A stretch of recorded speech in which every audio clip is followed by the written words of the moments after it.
Welcome to the session of Hadoop.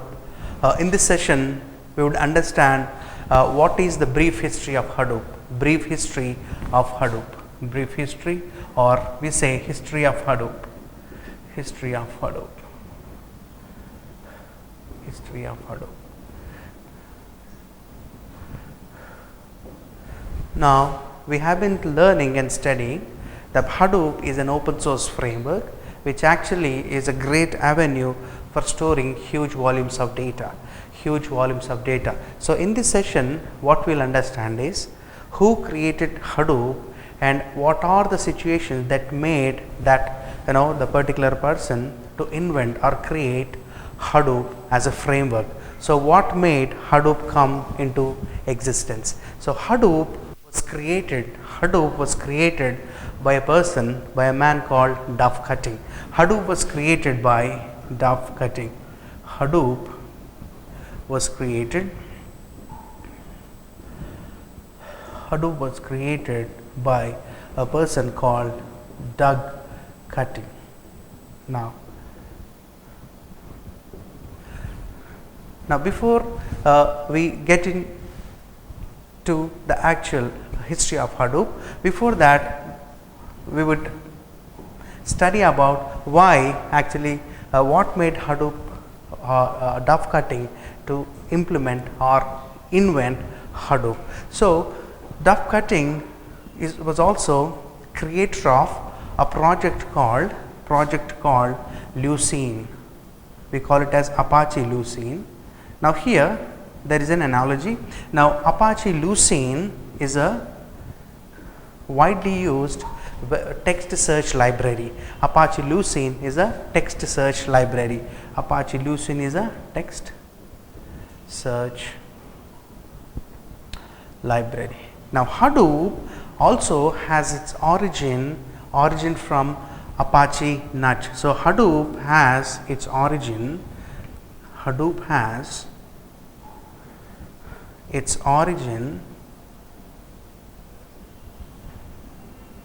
in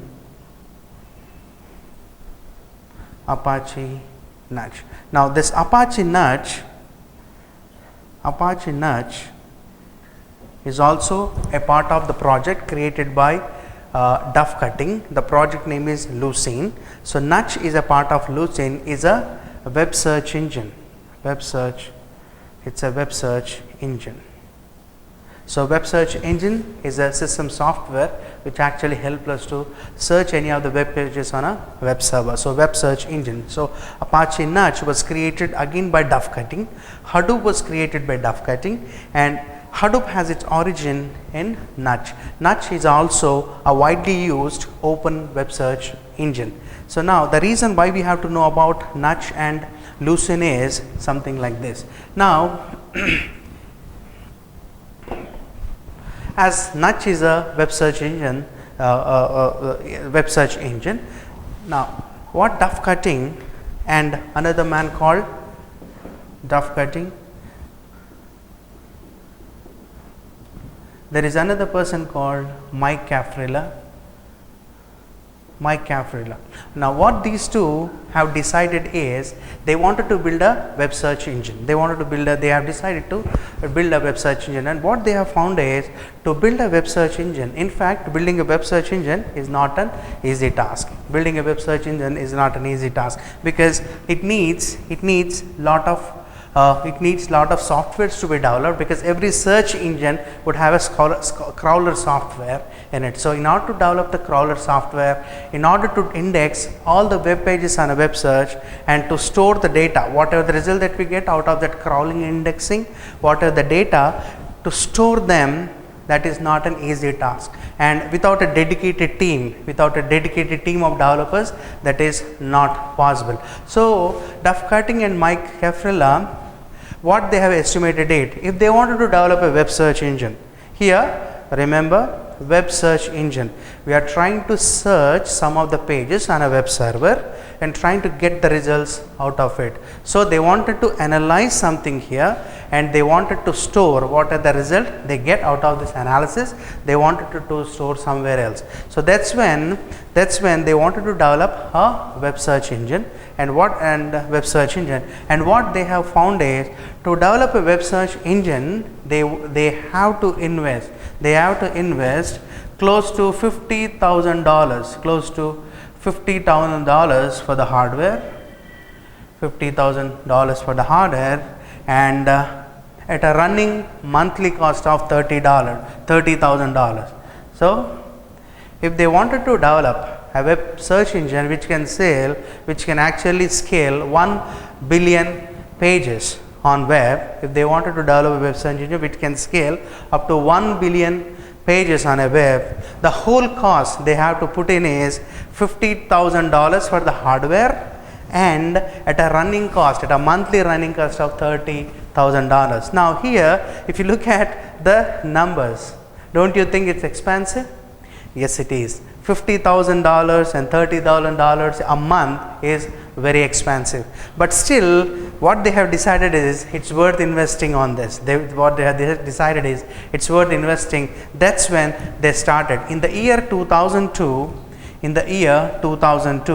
they started Nudge. In year 2002, they started Nudge. So they developed Nudge and they started Nudge. But later, to their surprise, what they have found is the architecture behind Nudge could not scale 1 billion pages on the web. So the architecture failed actually. The Nudge architecture was designed in such a way it cannot scale 1 billion pages on a web.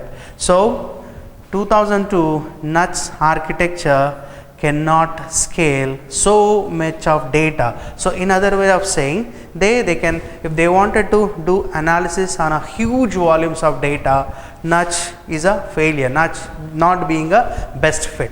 So in 2002 Nudge was introduced. So and again in 2003 Google, Google is a great avenue for big data, humongous data you can store on Google servers. Now Google also has a file system. So in 2003 what Google has done is, they said that yes, we have one more file system called as GFS. So all these years, this Duff Cutting and Mike Keffer, they are all from Google. They were working in Google. So in 2003 again Google, what it has done is, it has introduced a wonderful file system called as GFS. So many of the characteristics of the GFS have been adopted by HDFS in fact. So when we go through the whole architecture of HDF, definitely we would be looking at what GFS is. So some of the best things that have been borrowed by HDFS. So in 2003 GFS was developed. So what Google has done is, in the year 2004, they also released a white paper on MapReduce. So Google in the year 2004, what it has done is, it has released a white paper on MapReduce. So in 2004 MapReduce was introduced. In 2003 GFS was introduced. So a year later, in 2005, here the only idea is the web search engine, how we wanted to do a search engine, or how the data that you get out of the search, out of the indexing, the lots of data that you get out of the web crawling and searching, and if you wanted to store that humongous data, they found Nudge not being a best fit. That's when they again in 2003 Google come into picture with GFS, and in 2004 they also introduced something called as MapReduce. As we all know, MapReduce is a parallel programming paradigm. No matter geographically, no matter how far you are, using MapReduce I can insert and merge the data, or I can gather the data and I can give it to you. I can store it on a different file system. So MapReduce is for parallel programming. Again 2003 GFS there. In combination of GFS and MapReduce, in the combination of GFS and MapReduce, in 2004 Google introduced MapReduce. So in 2005 what Duff Cutting and Cafrilla had done is they have again introduced a new file system called as NDFS and along with MapReduce. So NDFS with MapReduce. So they started using Nutch distributed file system along with MapReduce. 2003 Google file system, they borrowed few of the characteristics from GFS, and NDFS was formed with MapReduce. So now they found this being the fastest processing combination. They found this being the fastest processing combination. So in 2006, what Duff Cutting and Mike Cafrilla has done is they moved out of this NUS project to form an independent sub project called Hadoop. So in 2006, by then actually Duff Cutting joined Yahoo. So 2006, in other way of saying, 2006 Duff Cutting joined Yahoo and introduced Hadoop with another file system called HDFS. So NDFS with MapReduce was there in the year 2005 when he was working in Google, and once he moved out of this project, he named a new sub project because of its performance, because of its vital characteristics. What he has done is in 2006, by then he had joined actually Yahoo, and he introduced Hadoop with HDFS. He introduced in the year 2006 he introduced Hadoop with HDFS. So that is the reason what Google says is we have developed or invented MapReduce, and what Yahoo says is we have invented HDFS. So Google says MapReduce is our baby, and Yahoo says HDFS is our baby. But on the whole, everything, all the new characteristics of whatever the HDFS has have been borrowed from the different file systems. So that is the history of Hadoop. Hadoop from 2002, they wanted to build a web search engine, and they wanted to develop a crawler software. So to index the complex web pages is not that easy. So it actually needs a dedicated team. So what they have found is, in order to develop an individual web search engine, so the investment cost is $50,000 at a monthly running of 30, but still Nutch failed to scale so much of data on the web server. So 2003 Google introduced GFS. So 2003 Google introduced its own file system called Google File System. So again in 2004 Google also introduced a programming paradigm called MapReduce. 2005 again a formation of new Nutch distributed file system has come into existence, plus MapReduce, which was working very, because of its performance.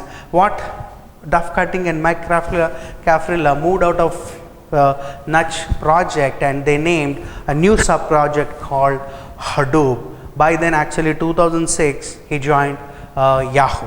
So in 2008 Yahoo could form the biggest cluster of the universe, 10,000 core cluster. Hadoop formed a cluster with 10,000 nodes. Hadoop could form a cluster with 10,000 nodes. Now here in the year 2008, what Hadoop has done is, it has actually formed a biggest cluster in the universe with 10,000 nodes. That could be the biggest cluster of Yahoo. And also in the year April 2008, in the month of April 2008, Hadoop became the fastest system to sort. Hadoop became the fastest system. Now when I say Hadoop here again, when I say Hadoop, it is HDFS and MapReduce. So this became the fastest system to sort 1 terabyte of data on a 900 node cluster. To sort 1 terabyte of data on a 900 node cluster, on a on a 900 node cluster within 3.5 minutes. This is an amazing job performed by Hadoop. So Hadoop in April 2008, what Hadoop has done is it became the fastest system to sort 1 terabyte of data on a 110 node cluster. So again in the same year, it able to do the same job of 1 terabyte of data on different clusters within a span of 69 seconds. So from minutes to it has come to seconds. So now imagine I have so much of data. The origin is from the web search engine. Lucene. What Duff Cutting wanted to build a web search engine which can actually scale, which can actually crawl and index 1 billion web pages or 1 billion pages on the web. So that was his idea. So whatever the lots of data that you get out of that search and crawling, they wanted to store on a file system. They were looking for an avenue which can actually hold, or a hardware platform which can hold so much of data. Not only that, when you are doing crawling and indexing, how fastly that you can do, that's when the project Lucene or the project Nudge, which is a part of Lucene was developed. So in 2000 Nudge came into existence again in 2003. So but what they have found is the Nudge not being a best fit to scale so much of data on the web. So in 2003 Google introduced its own file system called GFS, Google File System. So Google File System in the year 2004, NDFS, Nudge Distributed File System, was introduced. In 2005, all the Nudge developers started using NDFS with MapReduce. So the performance was beyond the expectations. So by then, Duff Cutting and Mike Caffrilla, this Duff and Mike together moved out of this project to form an independent project named Hadoop. So Apache Hadoop. Hadoop is again a combination of HDFS and MapReduce. So Duff Cutting, after joining Yahoo in 2006, what he has done is he has introduced a new file system called HDFS with MapReduce. So the performance, if you look at the performance, again Yahoo in 2008 they formed a very large cluster with 10,000 nodes. If you look at the history, it's not, it's just 2008 now. 2008, if you look at, we are learning very advanced technology in a way of saying. In fact, we are learning very advanced technology. So 2008 Yahoo demonstrated, and what they have found is 1 terabyte of data distributed on 900 nodes. 900 node is a system or a computer. So 900 different nodes can be scaled or can be sorted within 3.5 minutes. Now imagine 1 terabyte of data distributed across the cluster can be sorted in 3.5 minutes, which is amazing time of processing, which is beyond the expectations. Now again they have done so many things. The same data can also be in the same year. What they have found is Hadoop, again the sorting of 1 terabyte data, they found that it can be done in 69 seconds. And in the year 2009, I believe, the same data with the same analogy or with the same infrastructure was analyzed at within 62 seconds. So from minutes to seconds. So that is a brief introduction of Hadoop. So all here you have to remember is a person behind this wonderful amazing file system or the framework is Duff Cutting. That's what you have to remember. So on a full-fledged and a full-fledged performance was done, actually was seen in the year 2008. So 2010, 2009 and 10, 11 and all the companies like Facebook, and all the different companies like Yahoo, all these companies actually started using Hadoop. Now everybody started using because of its wonderful performance. Now what is the meaning of the word Hadoop again? Now what is the meaning of the word Hadoop? Now there is no meaning for this word Hadoop. It's a vague word.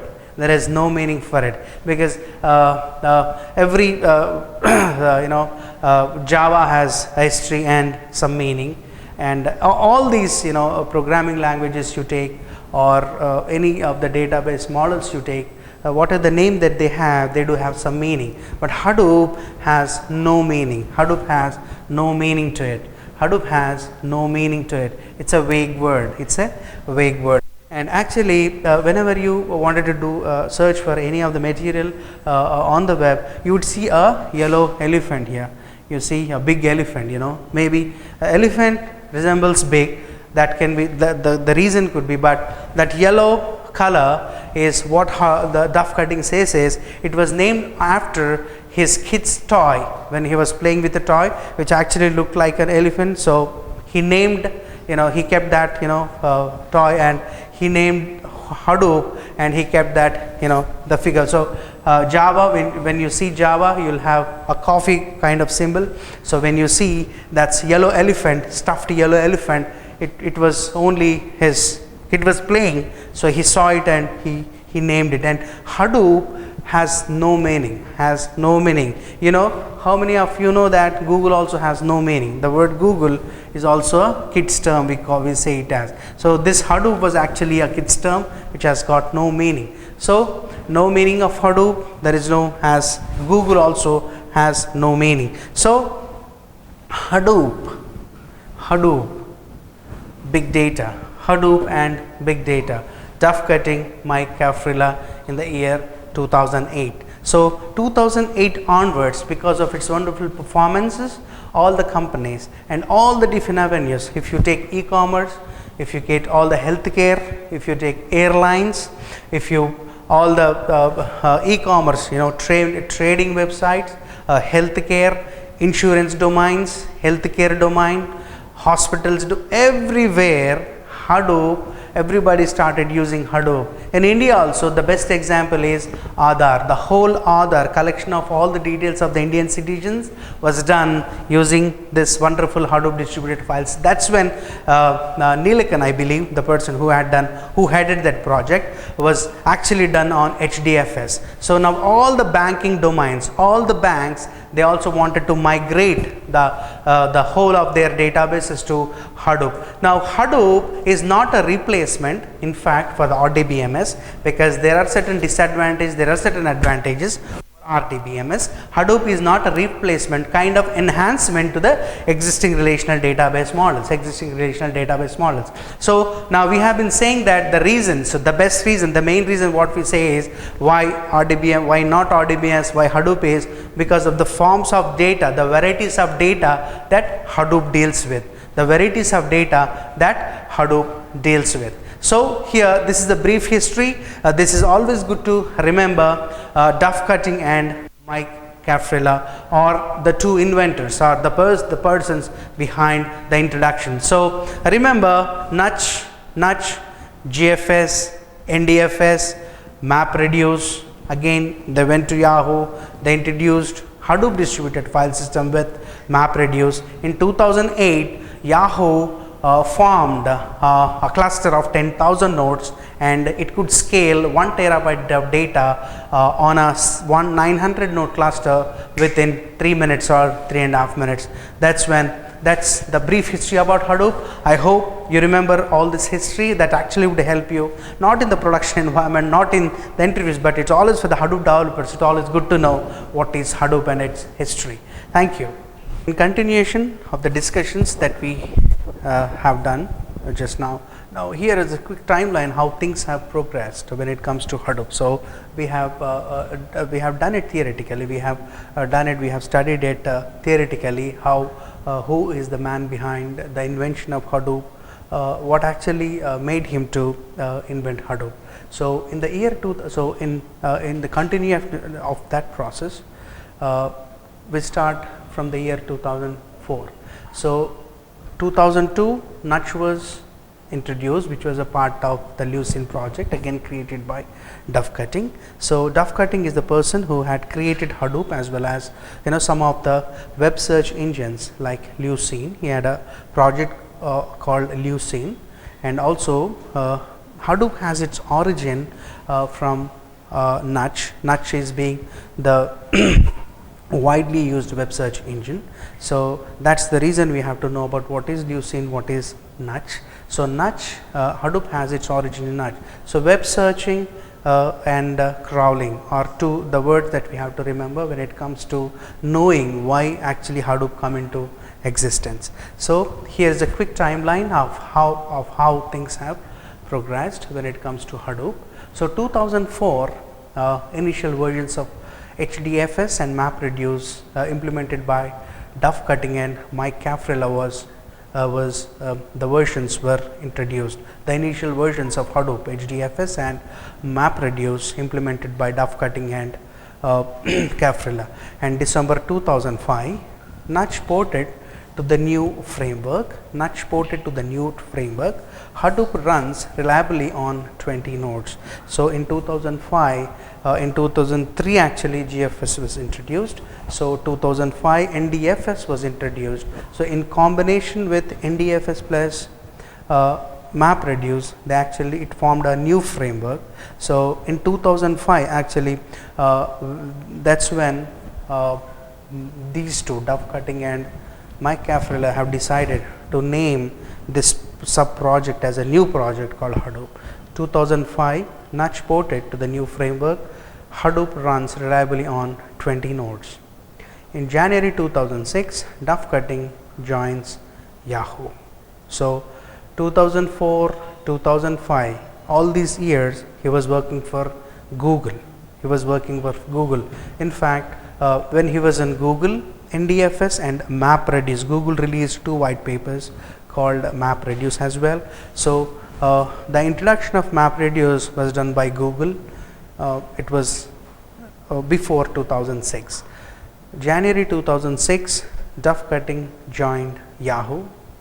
February 2006, Apache Hadoop project officially started to support the standalone development of MapReduce and HDFS. In 2006, again in a combination of HDFS and MapReduce on a cluster, officially Hadoop project was started to support standalone development of MapReduce and HDFS. In the same year, sought benchmark of 10 GB per node run on 188 nodes, and it could scale 10 GB of data, that much of data, 10 GB per node in 47.9 hours. In May 2006, Yahoo set up Hadoop research cluster that is with 300 nodes. In the same time, sought a benchmark run on 500 nodes in 42 hours with better hardware than previously. In October 2006, research cluster reaches 600 nodes. December 2006, sought benchmark run on 20 nodes in 1.8 hours, 100 nodes in 3.3 hours, 500 nodes in 5.2 hours, 900 nodes in 7.8 hours. Now, if you look at the number of nodes and the time of the processing and the number of nodes, 47.9 in 2006. By December, they could sort at a benchmark run on 20 nodes in 1.8 hours. On 100 nodes, they could do it on 3.3, 500 nodes in 5.2 hours, 900 nodes in 7.8 8 hours. 2007 research cluster reaches to 900 nodes. In April 2007 research cluster, 2 clusters of 1000 nodes. So now 2 clusters of 1000 nodes. 2008 the 1 terabyte sort benchmark in 209 seconds on 900 nodes. That's when 2000 officially what Yahoo has done is it run a 1 terabyte of data which was scattered on a 900 node cluster, and it could sort 1 terabyte of data in 2009 seconds, that is 3.5 minutes. October 2008 loaded 10 terabyte of data per day onto the research clusters. 10 terabyte of data, that means processing has made so fast. Now this time they had trying to load the data, huge data onto the Hadoop clusters. So 2009 17 clusters with a total of 24,000 nodes.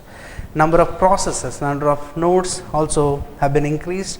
April 2009 the minute sort by sorting 500 GB in 59 seconds on 1400 nodes, and 100 terabytes sort in 173 minutes on 3004 nodes. So this is how the Hadoop or HDFS revolutionized the big data, the prospects of big data. So it not only processes the big data, it is also an avenue where you can store so much of data. If you look at the analogy, if you look at the way the processing speed has increased, or the way the cluster size has increased, the reason why here in every line if you see the number of systems or number of nodes have been increased, it actually talks about the scalability. No matter how many nodes that you have on a cluster, for that matter, no matter how many clusters that you have on different clusters. We have 2 clusters in April 2007, a research cluster, 2 clusters of 1000 nodes, 2 clusters. Now imagine how big the cluster would be. So no matter how much the number on a cluster, no matter how many clusters that you have, Hadoop can scale. Hadoop can scale with unimaginable processing time. We cannot even imagine how fast the scalability or how fast the processing can be done using HDFS. So Hadoop is equal to HDFS plus MapReduce, which is an avenue for storing so much of data. So this is how the Hadoop, the progress of Hadoop has been done. So 2004 and to 2009, within 5 years, if you look at the number of nodes have been increased, the processing time also has been increased, and the amount of data that has been started loading onto the clusters also increased. So that's when Hadoop takes its stand. That's when Hadoop takes its stand. But with it, in the last 5 years, if you look at 90% of the data generated is unstructured data. So no matter how much data that you have, no matter how much data that you have, Hadoop can easily using Hadoop, that the whole data can easily be processed and analyzed. So this is the little history about Hadoop. In the coming sessions, we will be looking at what is the difference between Hadoop and already existing avenues such as RDBMS. Now we have been saying RDBMS because that's the avenue for storing so much of structured data. Now what are the different relational database models we have, and what is the amount of data that they can store. So Hadoop is also for structured data, unstructured data, semi-structured data. Hadoop is not only for semi-structured and unstructured, Hadoop is also for structured. So we have other avenues as well, but what makes Hadoop so special when it comes to structured data as well. So in the coming sessions, we will be looking at what are the different avenues, what is the difference between RDBMS when it comes to processing, when it comes to scalability, when it comes to flexibility, fault tolerance. All these things we will be knowing it in detail. Thank you.